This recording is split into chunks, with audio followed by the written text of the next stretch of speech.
para muito bem, até que, enfim, o senhor Getúlio Vargas pretende punir corruptos e corruptores.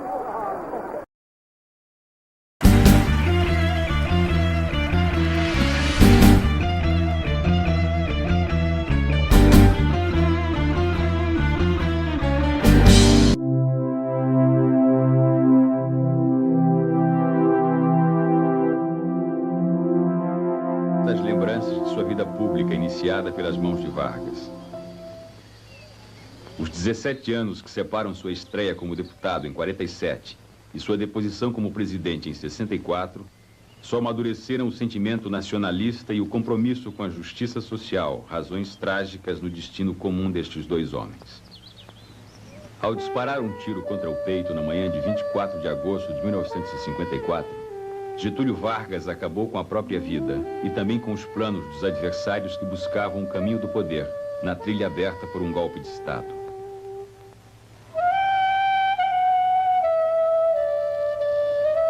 Tudo mudou naquelas horas que separam o suicídio de Vargas e a deposição, exigida na véspera por um ultimato militar.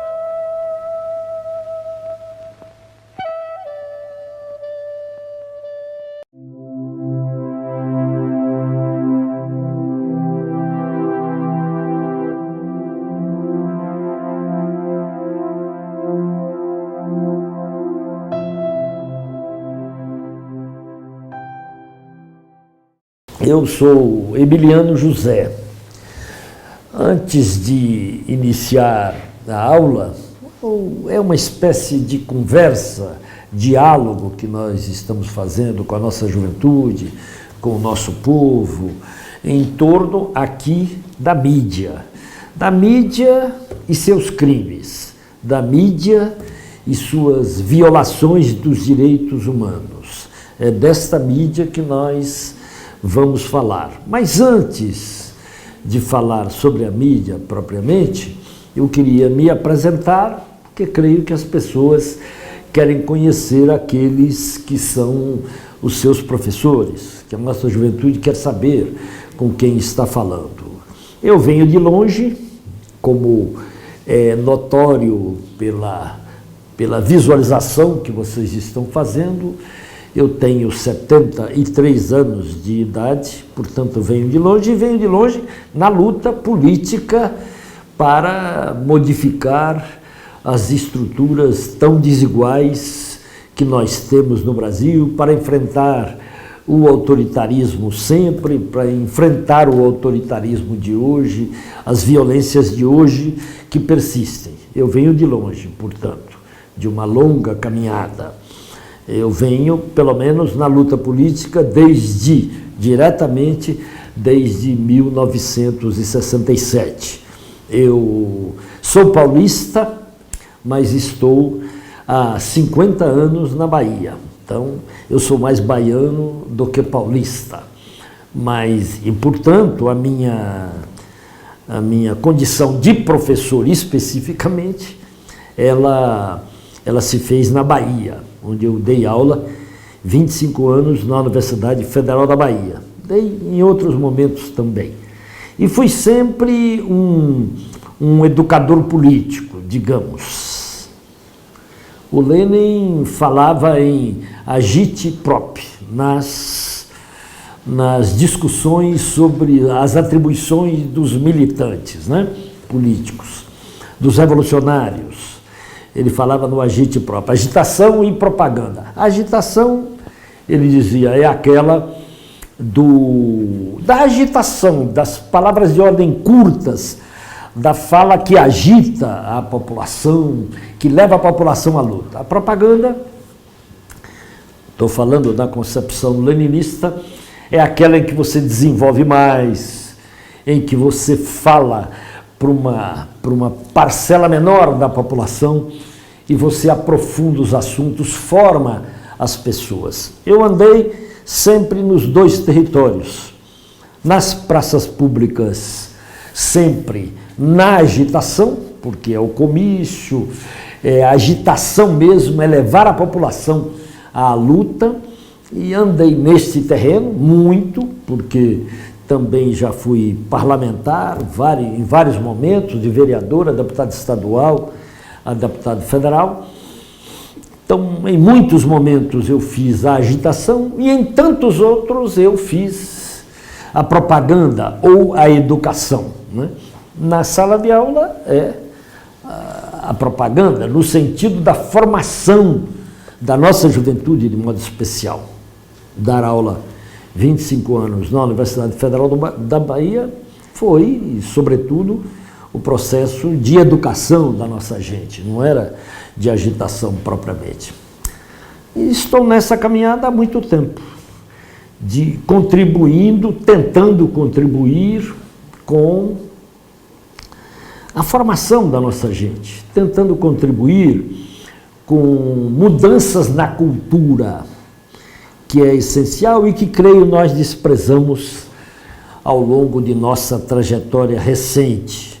A cultura foi uma coisa com a qual nós não soubemos lidar devidamente, embora essa seja outra discussão. E na luta, iniciada lá em 1967, e participando decisivamente em São Paulo das movimentações estudantis, indo para a União Brasileira dos Estudantes Secundaristas, a UBS, sendo vice-presidente da UBS, era bancário em São Paulo e larguei tudo e acabei entrando na clandestinidade para o enfrentamento da ditadura. E, para resumir, muito resumidamente, fui para a Bahia correndo, saindo de São Paulo, onde já era impossível viver para mim. Larguei família, larguei tudo, me tornei clandestino e desembarquei na Bahia acreditando que pudesse fugir da repressão, porque aqui já tinham invadido casa de meus pais e tudo. Na Bahia consegui ficar quase um ano solto e atuando politicamente, dirigente de Ação Popular, uma das organizações revolucionárias de combate à ditadura, e no final do ano eu caí. Caí era uma expressão usada para dizer fui preso. Há um conjunto de expressões da época da clandestinidade que mereceriam um dicionário, mas que nós não vamos conversar aqui. Caí. Fui preso, violentamente torturado, pau de arara, choque elétrico, afogamento. Quase me mataram. Há um amigo que nesse momento não está bem, sofreu um acidente vascular cerebral, Teodomiro Romero dos Santos, o primeiro condenado à morte no Brasil, que foi meu companheiro de prisão. Eu tenho um filho chamado Theo. Há um amigo que, quando me viu chegando do pau de arara, do choque elétrico, do espancamento, do afogamento, completamente nu, numa maca, chegando, ele me viu pela primeira vez nesse dia, ele teve a certeza de que eu estava morto. Desmaiado, ele não tinha dúvida nenhuma. E a minha compreensão é que eu não estava, morto não estava, e desmaiado também eu não acreditava estar. Então, é uma vida onde o couro teve que engrossar. Eu tenho couro grosso. E não digo que as feridas se fecharam, não. A ditadura deixa feridas e elas não se fecham. Mas ficou, desse tempo todo, a convicção de que é preciso seguir adiante, de que é preciso continuar a batalha para mudar o Brasil.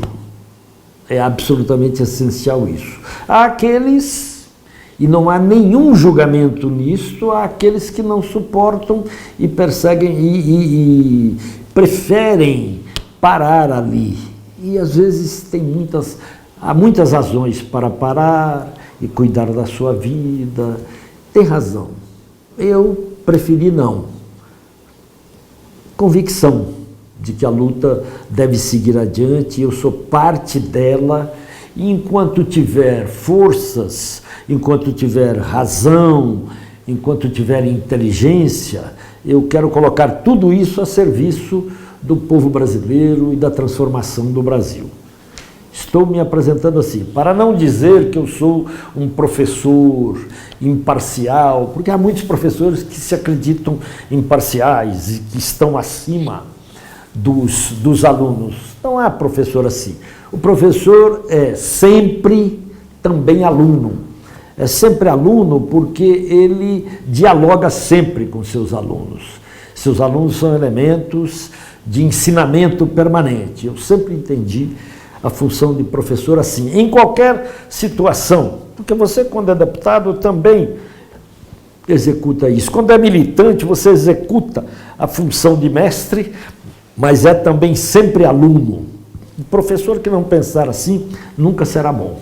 E é assim que eu me entendo. E me entendo também como um agente político. O professor é também um agente político.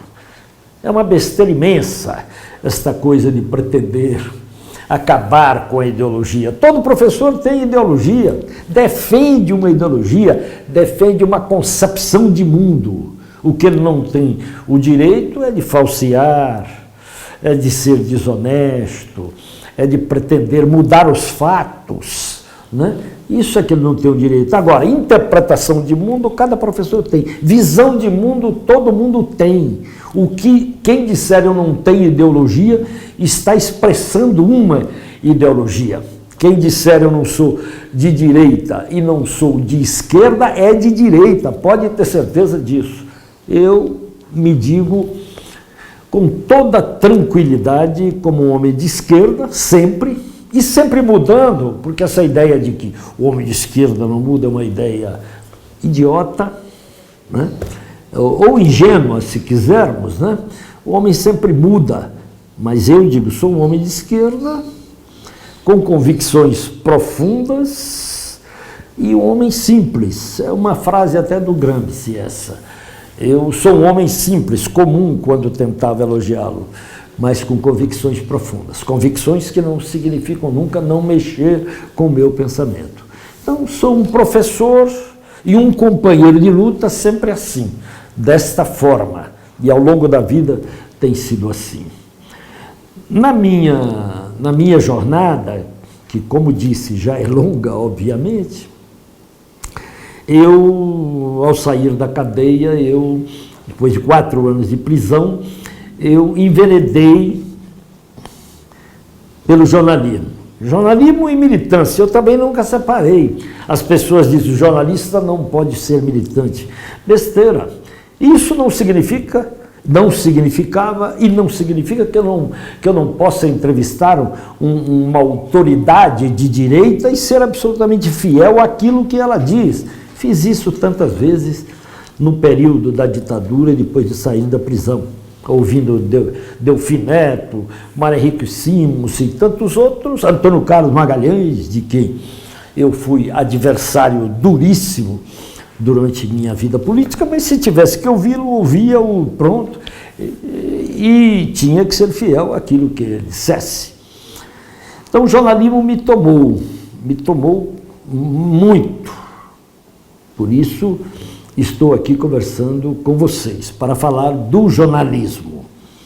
Introdutoriamente, eu digo que o jornalismo é essencialmente uma atividade política. Posso assustar alguns ao dizer isso, mas o jornalismo é essencialmente político. Não há jornalismo que não seja político, não há jornalismo que não tenha lado. Eu estou falando porque o jornalismo se organiza em empresas. Não estou falando apenas do jornalismo brasileiro.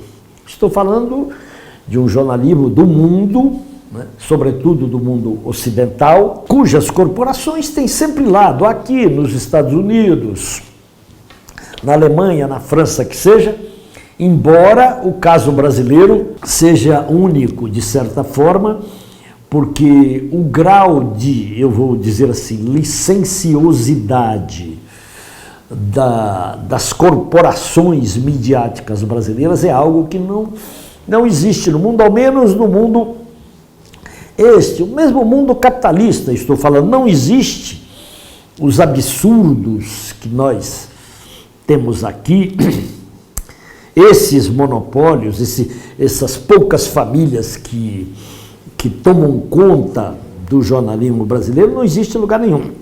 Não existe. A propriedade cruzada nos Estados Unidos, estou dando um exemplo bem claro, existe muito mais rigor na Espanha, ou em Portugal, ou na França, em relação à mídia, mais controle da mídia. Aquilo que sempre disseram quando nós dizíamos que era necessário regular os meios de comunicação, nós o dizíamos inspirados nestes países. Não havia nenhuma radicalização esquerdista, como eles costumam dizer. Então eu tenho sobre a mídia, o jornalismo talvez eu esteja sendo um pouco preciso, porque jornalismo como atividade, o jornalismo pensado como a concepção liberal de jornalismo pensa, é até muito razoável. Só que aqui no Brasil, e isso no mundo também, de alguma forma, mesmo nesses países que eu já citei, esse jornalismo liberal, pretensamente imparcial, não existe no Brasil, acabou há muito tempo. O jornalismo liberal, republicano, que formula uma concepção interessante de abordagem dos fatos, esse jornalismo não existe no Brasil. Não existe. Estou falando, sobretudo, das corporações empresariais. Estas têm posição política, e é destas posições políticas que eu vou falar.